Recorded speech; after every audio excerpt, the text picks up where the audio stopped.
Welcome to Trends with Benefits, a podcast by Van Eck with a forward-looking perspective. We explore new ways of thinking about the markets, investing, work, and life. Here's your host, Ed Lopez. Hello, everyone, and welcome to this special episode of Trends with Benefits. Today, we're going to focus on practical health advice in relation to coronavirus. Let's face it, some of us and some listening may contract the virus. We are all well aware now of the things that we need to do, like self-isolating and washing appropriately to help avoid getting the virus.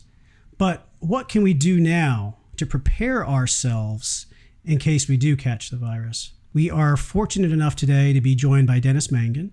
He is an author and a microbiologist by training and has focused his efforts on lifespan health and longevity for well over a decade. Most recently, he has spent a good bit of effort on extending his research to understanding what people can do health-wise in the unfortunate event that they might get the illness. Dennis, thank you for spending a few minutes with us today. Thanks very much. It's a pleasure. I appreciate you inviting me. Well, first off, before we jump right into everything, how did you transition from microbiology to health and longevity? That's a very good question. I've been interested in health and fitness for a long time. My father had heart disease, and he ended up living, a long life. It didn't kill him, but he was significantly harmed by it.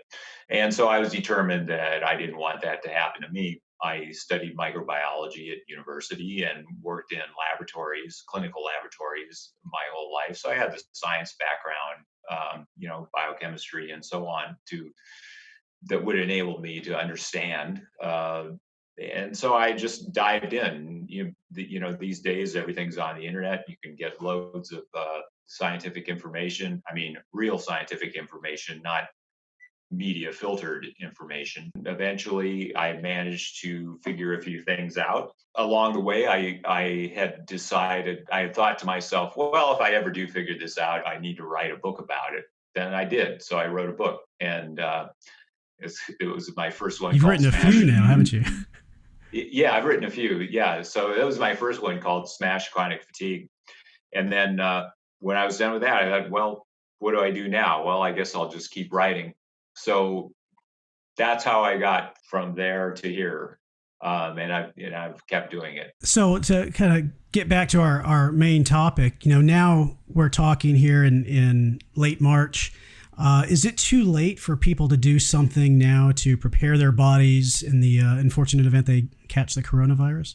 I don't believe that it is too late. We do know that metabolic health and age are two predisposing factors to getting a severe illness with the COVID-19 virus. So in other words, older people are much more likely to have severe illness, and then people with diabetes, cardiovascular disease, and so on have also been among the ranks of people with severe disease. So we have a pretty good idea that predisposing health conditions can lead to severe disease. My thought on this is that metabolic health is very important. More specifically, in relation to your question about is it too late?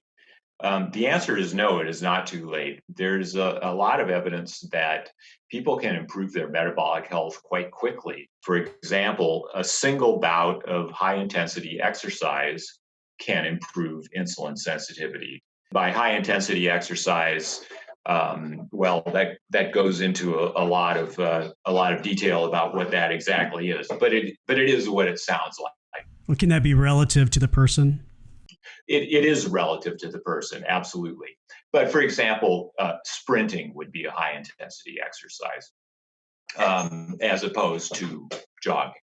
And the reason why is that high-intensity exercise preferentially burns carbohydrate stores, and then so it improves insulin sensitivity. So somebody can take this up and start improving their health immediately. You don't necessarily have to get in the best shape absolutely right away, but you would start improving. And so I think you alluded to some of this, but what are 3 or 4 of the most important things that people can do today to help improve their prognosis in the event that they catch coronavirus? Well, so I guess I should say that if you did have something that this is for absolutely for a doctor to say what to do and so on. And what I'm talking about is just to be absolutely clear to people listening, what I'm talking about is to be in the best health to prevent you from becoming ill.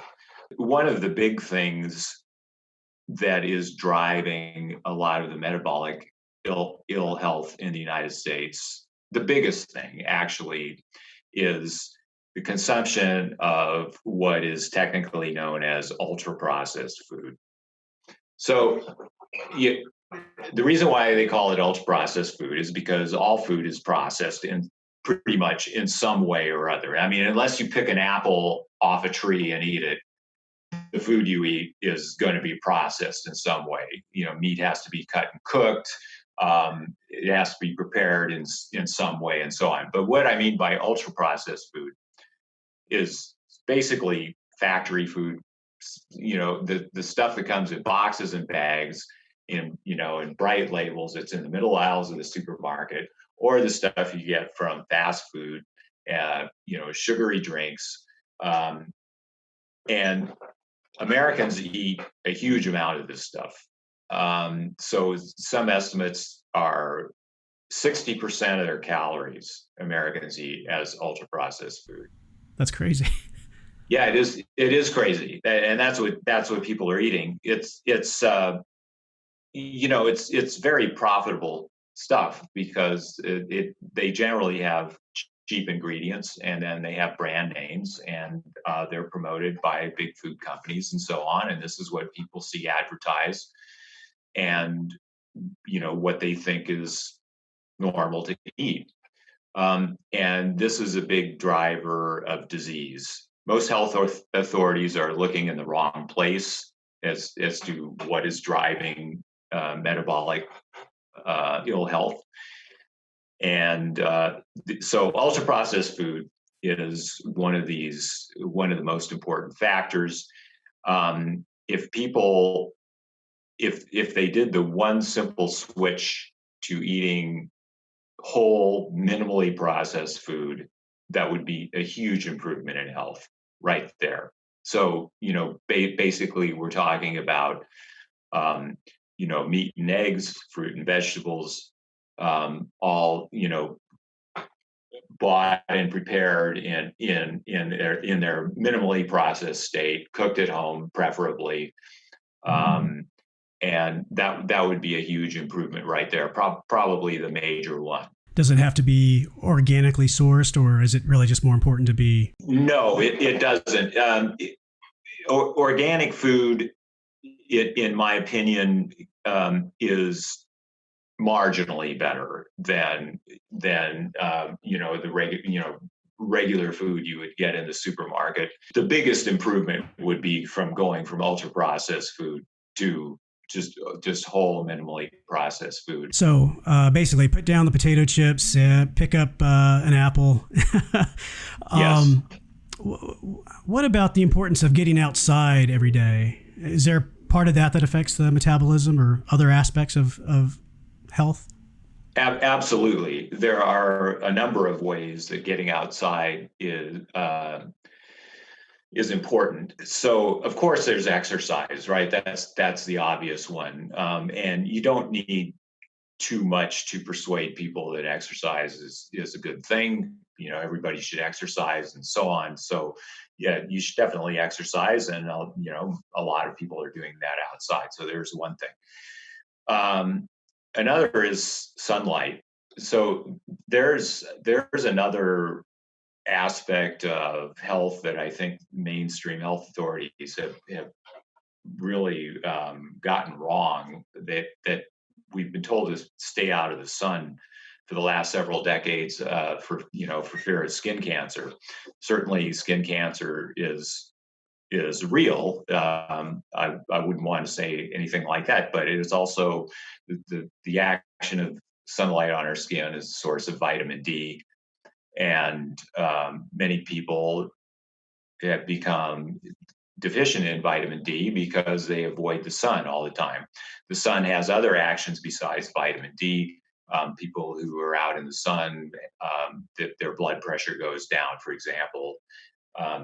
And so it's very helpful. There are other aspects, not even the action of sunlight on the skin, but just the action of being exposed to light, to natural sunlight. It helps set our circadian rhythms so we can sleep better and have more energy during the day. Finally, there's the other aspect that being outside, and that's fresh air. They always tell you, go out and get some fresh air and you'll be healthy. Well, there may very well be something to that. It turns out that there's something called the open air factor, and it turns out to be pretty potent action against microorganisms. So viruses and bacteria don't survive well in the open air.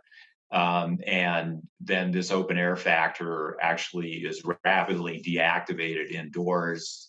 There's some speculation. They're really not even sure what this open air factor is. It might be ozone or various ozone combination chemicals in the air. They're not sure, but it kills microbes, and it's rapidly deactivated indoors. But so if you go outside in the fresh air, you're getting the benefit of that. And in fact, even if you open up the windows to your house, you would get the benefit of that too. I would have my windows open right now if I wasn't recording this podcast. It's just a little too loud in the city sometimes. But I definitely know I feel better when I'm outside or I go for my morning run. So I don't know why I feel better, but I know that I love being outside when I can get out there. What about vitamin D supplements? Are those useful in lieu of sunlight? In my view, yes. And I do take a vitamin D supplement myself. Most of us are indoors in the winter and above certain latitudes, about 37 degrees in north latitude in the United States. That's about at the latitude of San Francisco or Pittsburgh. So above that, if it's not the summer, you're going to have a hard time making vitamin D in your skin because the sun is just too low on the horizon. There's just not enough sunlight. Can you get vitamin D through certain foods too, and whether it's fish or? Yes, you can. A lot of it is fortified. So milk is in the United States is fortified with vitamin D. Fish and seafood has a fair amount of vitamin D as well. Are there any other supplements that you would advocate or that are beneficial? Well, in regards to metabolic health, I'm an advocate of eating right and exercise and maintaining a good body weight, and so those are the most important supplements that you can do really, and certainly for people who are not in the best shape, or for example, there are older people that are really not able to exercise and so on, and so there are things they can do, but for most people, I would say concentrate on a healthy diet and getting daily exercise, getting outside. Can we talk a little bit about what exercise actually means, and maybe it is relative to the person? Is it about elevating one's heart rate? I don't know, maybe some people cringe at the idea of exercise or going to the gym for an hour or, running 3 miles or something. Is it as simple as a walk around the block? How would you look at exercise? Right. Well, great question. And it's a huge topic. So I'll see if I can distill some of that. Yes, exercise, the intensity of exercise is relative to the person. And the intensity of exercise is important because what you are doing when you exercise is you're placing a stress on your body. And then your body recovers from the stress by getting stronger and healthier. You can look at it in terms of like, oh, I'm running away from that mountain lion right now. So your body is going to say, if I'm going to survive that mountain lion the next time, I better get in good shape. That's basically what's happening. So in a sense, if you don't put a stress on your body with intense enough exercise, you're not going to improve it. Now, going back to the first part, it is relative to the person. So if somebody is completely sedentary and they go out and walk a mile, that is enough of a stress to give them an improvement in health. I mean, in an extreme case, someone who is barely able to get out of a chair, if they do so and walk down the hall and walk back, they're getting exercise. I mean, even in hospitals, they encourage the patients to walk down the hallway. They need to get out and they need to move. I feel that I'm in pretty good shape, and I exercise intensely 2 to 3 times a week. But on days that I don't exercise intensely, I go out walking. So I think that is important for people to do. I don't fool myself that I'm going to go out walk a couple of miles this morning. I'm not going to get in better shape because of that. I do it because I need to do that. I need it psychologically. I need it to feel well. So I would encourage, anybody, no matter how good or bad a shape they are, to, at the very least, to be out walking regularly. Going back to diet just a little bit and coronavirus also in preparation for that, are there things that people should be eating maybe in preparation? I've actually had conversations with certain people that have said, well, have a little bit more vinegar or start eating bacon a little bit more. I've gone off my calorie restricted diet recently just because I just wanted full. I didn't want to restrict anything at this time, but how would you advise somebody now in terms of things they should be eating? Is there something that you should be eating now to kind of stave off the illness? So I would say that no, there's nothing in particular other than what is going to keep you in good health. So there's been a lot of discussion about whether you can, quote unquote, boost your immune system. So some people say, well, eat this superfood and you can boost your immune system, or take this super supplement and you can boost your immune system. So that's a bit of a misnomer. You both can and cannot boost your immune system. So you cannot boost your immune system by, taking something, there's not some super special food out there that's going to boost your immune system. But you can boost it in a way by being healthy. So the healthier you are, the better your immune system is going to function. I would say that just by working towards better health, you're going to have your immune system at its optimum. Certainly what we've seen in relation, as we were discussing, what we've been seeing in relation to this COVID-19 is that people with previous health conditions are worse off. That may have a lot to do with lower immune function, and so you just want to be as healthy as possible, and that's what you need for the best immunity. And what about sleep? I mean, that's probably an obvious aspect, but is there something about sleep or a way we should approach our sleep in order to keep our bodies? It is, yes, it is an obvious one, and sleep is very important. There's probably not much I could say more on that topic other than, yes, you should get a good night's sleep, and everyone knows that.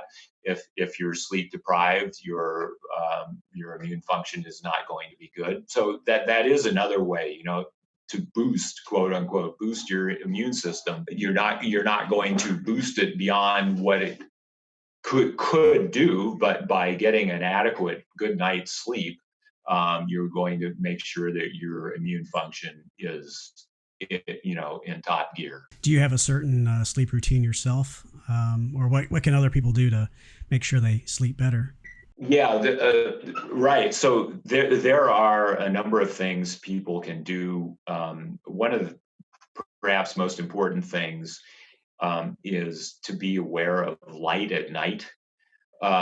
More people are aware of this now, but when we sleep, part of our brain secretes the hormone melatonin, and it helps us sleep. Artificial light at night can stop the production or greatly inhibit the production of melatonin. So if people are on their computers or on their phones or watching television late at night, this can definitely lead to less good sleep that night.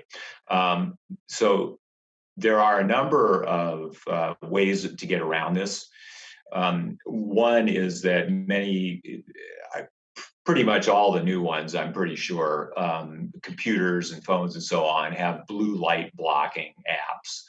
And so these can be set to come on automatically at a certain time. You can set them, they'll track you for sundown, whatever the time is, where you are, and it'll come on and it blocks blue light. Some people wear blue blocking glasses. For example, if you were watching television, you can wear these glasses, and there are models that will fit over regular glasses and so on. Fairly obvious things that have to do with sleep. For example, alcohol is a sleep disruptor. So if somebody were to drink alcohol, you would want to keep that away, as much away from possible from the time you go to sleep as you can. Caffeine is another one. If you were drinking, some people are very sensitive to it. If some people have, a cup of coffee in the morning and they could be up that night. Not everybody is quite that sensitive, but it probably makes sense for most people not to have any caffeine after noon. Well, this is great. You just made the case for day drinking, which is great. So let's try to wrap this up in a few simple takeaways. What, in your mind, would be the most important 3 or 5 practical things people can do right now to prepare themselves? I would say number one is to not eat garbage food. So get rid of the potato chips, the sugary soft drinks, and the, dare I say, pizza and so on, and eat whole, minimally processed foods to get in better metabolic health. Exercise is very important. People should keep up their exercise routines. And if they're not exercising, they should start at least. It doesn't have to be anything spectacular, but stay active. Get a good night's sleep. Get out in the open air. Those are all things you can do. These are things that are basically the same as or in tune with much of what we're told about having good metabolic health, having a good a normal body weight and a normal body composition. So body composition is something that's very kind of overlooked, and that is basically having a low level of body fat and a relatively high level of muscle. That goes for both men and women. That's more of a long-term thing, working on your body composition. But for now, those things that I mentioned, the diet and exercise and sleep, getting outside, and living stress-free as much as you can is going to help as well. How can somebody contact you or follow you in case they have greater interest in your research and services? Well, thanks. My website is roguehealthandfitness.com, and I'm very active on Twitter. My handle is Mangan150, and those are probably the best ways they can find me. Excellent. All right, so we covered a pretty stark topic today, and I definitely appreciate your time and knowledge.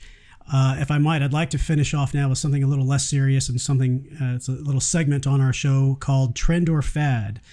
And I'll mention a topic or a concept, and you can tell me whether you think it's a trend or fad, and you can explain why or not. We can keep going. Okay. So, working from home, trend or fad? Trend. Yeah, I think so too. A low-carb diet, trend or fad? Trend. Cryotherapy, trend or fad? Somewhere between the two. I believe in cold exposure. That might be a bit overdoing it. Oh, that's interesting. Like doing cold pool plunges, that kind of thing, or Absolutely, very healthy practice. hard seltzers, trend or fad? Fad. And lastly, Peloton, trend or fad? Fad. Oh, interesting. All right. Thank you very much. Really appreciate your time. You're welcome. It was a pleasure being here. Thanks for having me. Thanks for tuning in to another episode of Trends with Benefits. I hope you stay safe and you stay healthy. Take care.